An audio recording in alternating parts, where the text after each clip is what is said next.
Radical. I'm going to give my thoughts on two separate reviews of the CyberTruck currently available to watch on YouTube. One, not going to spend a whole lot of time talking about, going to skip over that one.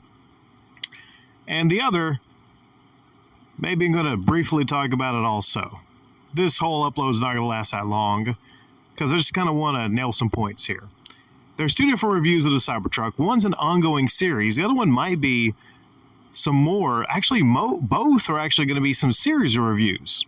One is from Tucker Carlson, and one is from WhistlinDiesel. Two incredibly different types of channels and different types of people at that. The first, Tucker Carlson, he has an upload that starts off. He talks about how he called up Elon Musk and asked him if he could send him a CyberTruck for a review. If we're to believe Tucker, that's what he said. The weird thing is, though, Tucker first starts off his upload talking about how basically the global warming people cult is going to make us all have EVs, which is kind of like weird to say that if you're supposedly having a, quote, review of the CyberTruck. It's a weird way to start it, almost like you're putting it out there, hey, you know what, I'm not completely in the tank for EVs and Tesla and Elon and the CyberTruck, which is kind of like a dead giveaway right there, because he wants to get some credence from those people that are going to be listening, going like, this is bullshit. Oh, okay, yeah, that's Tucker. Okay, we're still against those people trying to force EVs on us, I guess. The funniest part of this upload was early in the upload when he walks near what looks to be foreign to someone like Tucker Carlson, who probably uses private jets to get to and from, because, it's Tucker Carlson. And if he drives something, it's probably a Mercedes or a BMW. A 1987, kind of beat up looking 1987 Chevy Silverado. He opens a door and he looks at it like foreignly, like that's the first time he ever opened the fucking door. He looks, well, it, has some aftermarket seat covers and a, chewed up seat belt. That doesn't look like a guy that drives it every day. Because if you opened it and looked familiar to him, then I'm like, okay. He says, this is my truck. I drive this truck, almost like he's trying to convince us and convince himself that he's not bullshitting, that he drives in a 1987 Chevy Silverado. Many people in the comment section are calling him out for this. I guess it's just fucking hilarious, with the money he has. He's driving a 1987 Chevy Silverado. That's probably done so he can appeal to the average common working man, the people who he, and let's be honest here, Elon, are trying to get to consider buying a CyberTruck, which is weird as fuck because it's so expensive. I'll say it right now, this is a fluff piece. It's not the kind of review to where he's actually going to give it a rough test. No, this is 100% completely checked off by Elon Musk himself. This is exactly the type of softball review that someone like Elon wants. That's exactly what he wants. And it's just cringe-inducing to see all these people, and they're saying all these nice positives about the CyberTruck, and I got to be honest here, I haven't seen this upload in actually a couple weeks, but I just refreshed myself to watch the first couple minutes, so there you go. And that's all you really need to know. There's nothing beyond that point, because it's proven bullshit to me, the fact he opened up that truck, and the fact that Elon, he sent him that truck. He didn't buy it. Okay, it's a little different if you buy the CyberTruck versus if you're sent it on rent, on loan by Elon, all right? Another situation is WhistlinDiesel had an upload where he actually has the CyberTruck. And one weird thing about WhistlinDiesel is he puts things through crazy stress test. And I'm not familiar with that channel. To be honest, I've actually just seen that one upload that went viral about his talking about and reviewing the CyberTruck. A lot of people criticize him because he's basically he's taking bats and hammers to the Cybertruck to see how durable it is. He's having a trained weightlifter try to rip things off the doors, rip the door open, to show you if it's a sturdy truck. In most conditions, you're not going to have people putting it through that much of a stress test. They even put like a C4 and a grenade on the back of the truck versus another truck, and I will say the exterior of the Cybertruck holds up pretty good through like an explosion. So he gets points for that.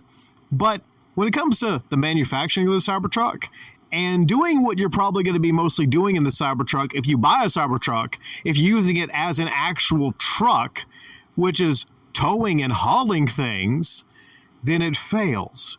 It failed spectacularly in the worst way possible. You can't make this up. You can't defend the manufacturing flaws in the Cybertruck. No one, and I repeat, no one that comes across this, like my other Tesla Cybertruck upload, can deny that it actually happened. The whole back of the truck came off when it was towing another truck. I'll repeat it. The whole fucking back of the truck came off, snapped off like a twig when it was pulling another truck. It did. And I'll leave a link to actually both. If you want to contrast and compare both uploads, I'll leave links to both of them so you can make your own decisions there.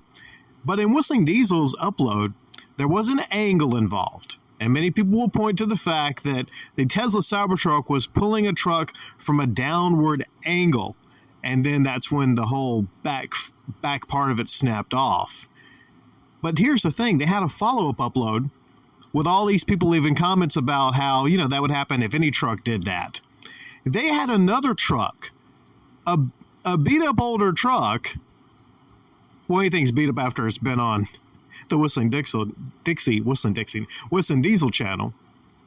But they had that dropped on concrete bricks from high 10, 20 feet in the ground over and over and over again. They replicated what happened with the Cybertruck at one time.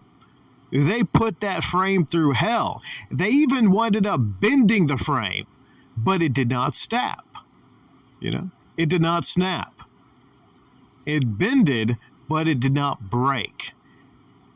That is the difference between an actual real truck made and built like a real truck versus a fake truck like the CyberTruck.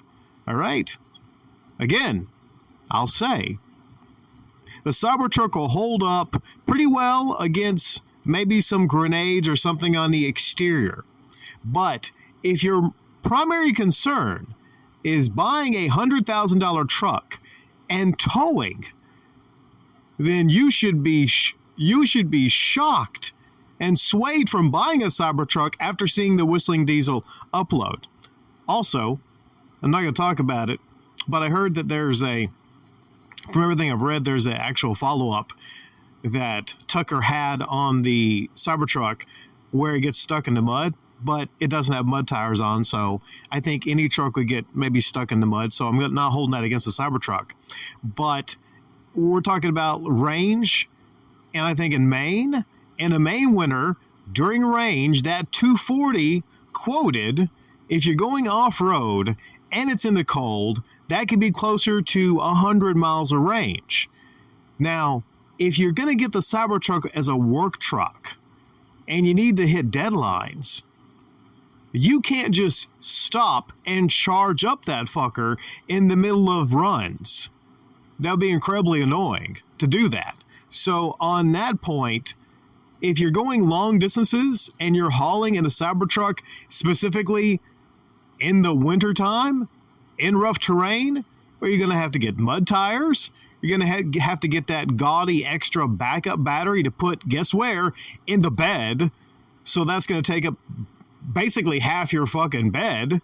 So the Cybertruck is what it is. It has some great technology, but it's not going to be a great option as a work truck specifically. Even though there seems to be a push for people to consider it as a great work truck. Just, unless you really need the fanciest truck, bragging piece, then just get a regular Ford 150 or a Silverado or hell, even a Ram. Just get something like that. I say that when I'm now looking, no lie, I'm looking at some prices of the new Ram trucks, and they're over $100,000. So fuck it, I don't know. Hey, whatever happened to, did it go extinct? The affordable pickup truck? Is there any pickup truck under $60,000, $70,000 right now being sold? I mean, hell, I thought the CyberTruck was expensive, but the markup on these Dodge trucks, yikes.